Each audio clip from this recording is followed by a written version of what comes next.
Salut à tous, c'est Planck Dacheno, bienvenue sur cette vidéo qui aujourd'hui va parler de séduction sociale. Ça fait un petit moment que j'en ai pas parlé et j'ai eu les retours d'une amie qui m'expliquait qu'elle fait que de rencontrer des hommes, alors via des applis comme Tinder, etc.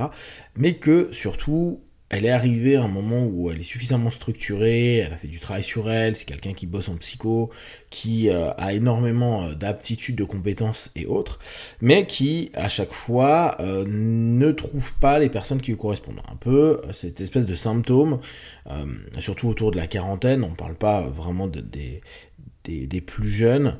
où il y a une espèce d'attente qui n'est pas entendue, écoutée, et les besoins ne sont pas les mêmes par rapport aux différents intervenants de ces histoires-là. Et ce qui, moi, m'intéresse, c'est surtout l'impact que ça peut faire sur des personnes qui cherchent des histoires sérieuses, le mot est entre guillemets, hein, mais en tout cas, à construire quelque chose potentiellement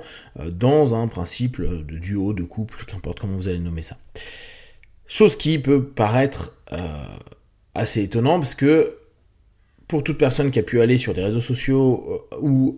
des réseaux de rencontres comme ça, comme Tinder et Co., on se rend vite compte que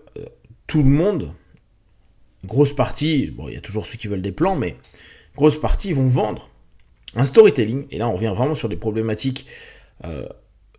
communes à l'humain. La séduction est un storytelling. C'est un récit. C'est je te vends quelque chose, c'est du marketing. Et bien sûr, je vends l'ensemble des éléments possibles pour tenter d'avoir une personne qui correspond à des critères, sachant qu'après, en fonction de l'âge, en fonction du niveau social, en fonction d'un truc le plus binaire de la Terre, même si ça embête énormément de personnes, le physique, eh bien, il y a des sélections. Et on sait que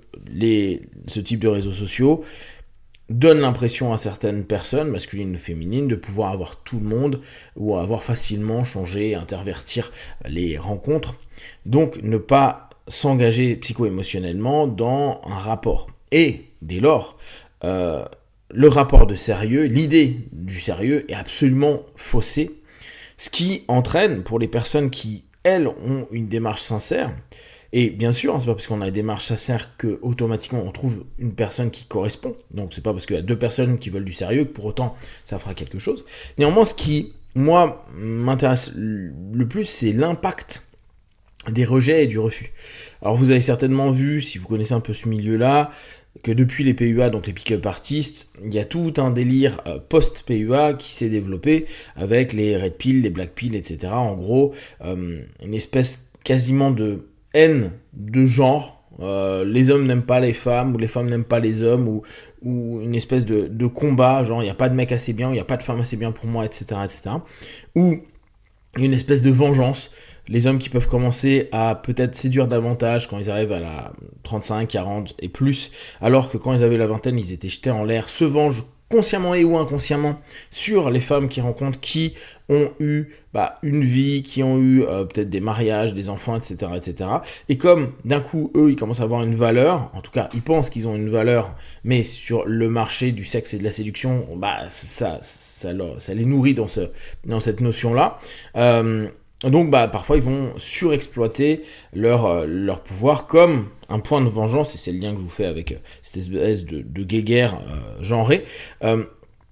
comme ils ont eu l'impression que les femmes les jetaient en l'air parce qu'elles avaient énormément de choix à un moment donné. Donc il y a beaucoup d'exploitation qui, officiellement sous des récits de rencontres sincères, etc., deviennent tout simplement un plan, et on passe un bon moment, ou ils passent un bon moment, ou elles, là en l'occurrence je parle plutôt des mecs, un bon moment, et puis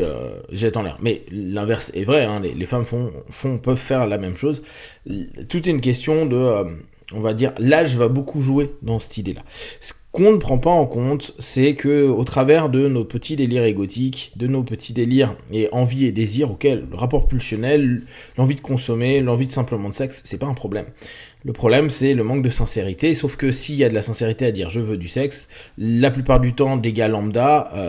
n'arriveront pas à en avoir, parce qu'ils sont ni socialement, ni physiquement suffisamment séduisants pour obtenir quelque chose. Donc, il faut faire un storytelling pour brainwasher un peu, en tout cas, on va reprendre une notion très hypnotique, pour faire diminuer le facteur de jugement, et amener la personne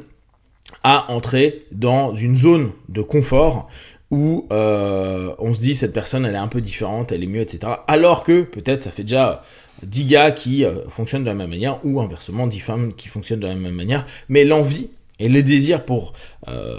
certaines personnes, donc hommes ou femmes, à souhaiter quelque chose de sincère en se disant mais attends, il y a quand même pas mal d'éléments qui correspondent à mon attente, qui me semblent cool, etc. Embarque dans cette espèce d'hypnose conversationnelle, hypnose textuelle qu'on va avoir au travers des messages ou après des vidéos ou tout ce que l'on veut, à emmener la personne vers un objectif qui a un point de vue officiel, quelque chose, une rencontre sincère et on verra où ça mène, mais on veut du sérieux, et le message caché, la commande imbriquée, si on reprend une notion très PNL, très hypnose conversationnelle, qui est bon, je veux juste baiser avec toi et puis on n'en parle plus, quoi. Et encore, quand, là encore, la personne correspond physiquement aux attentes de l'un et l'autre, parce que c'est aussi un critère, tout peut bien se passer, mais il suffit, parce qu'on a beau dire, oui, quand on mûrit, le corps, le physique ne compte pas, bah, si c'était vrai, des hommes plus âgés ne tenteraient pas de sortir ou de se taper des jeunes femmes, et inversement, pareil, les femmes ne chercheraient pas des modes cougars pour aussi se valoriser, comme les mecs se valorisent. Hein. C'est, dans cette notion-là, oui, bien sûr que la beauté va avoir énormément d'impact, même si on invente un récit à dire aux gens, mais non, quand on mûrit, on se rend compte que le corps n'est que passager et tout. Bah, si c'était que passager, il n'y aurait pas une explosion de la chirurgie esthétique et des crèmes qui coûtent 1 million, etc., etc. Le problème que ça fait, c'est qu'il y a vraiment des blessures. Des gens qui ont vécu des relations, souvent s'ils ont divorcé, c'est que c'était pas au top, peut-être de leur fait, peut-être du fait du compagnon ou de la compagne, qu'importe. C'est quand même des personnes qui sont déstructurées, qui peuvent à un moment donné avoir fait un boulot sur eux et en fait se retrouver à nouveau à vivre dans un espèce de stress, de mal-être, de malaise, parce que chaque rencontre... ils ont l'impression de faire quelque chose de mal, alors qu'il ne faut rien de mal, ils sont eux-mêmes, ils tentent d'être le plus clean possible, d'être le plus sincère possible, de faire des trucs, sauf que les attentes sont pas les mêmes. Et vu qu'il y a un storytelling, il y a un mensonge, il y a une fumée, tout le monde a l'impression de jouer dans le même cours, alors qu'en fait c'est que des stratégies des uns et des autres, que l'on sait d'un point de vue intellectuel, parce que maintenant c'est assez connu avec le temps, mais sur lequel on se dit, ouais mais... si moi je donne carte sur table, l'autre devrait faire la même chose. Et il y a une attente, parfois excessive, il y a une envie, un désir. Et puis il y a cette notion pour beaucoup de se dire, mais moi je veux être à deux, je veux peut-être des références externes. Et là c'est pas une question problématique. Hein. Il y en a qui aiment vraiment être à deux, qui aiment pas la solitude, et qui cherchent avec une vraie sincérité. Sauf que, à force de se prendre des faux rendez-vous ou des blabla pendant 10 heures où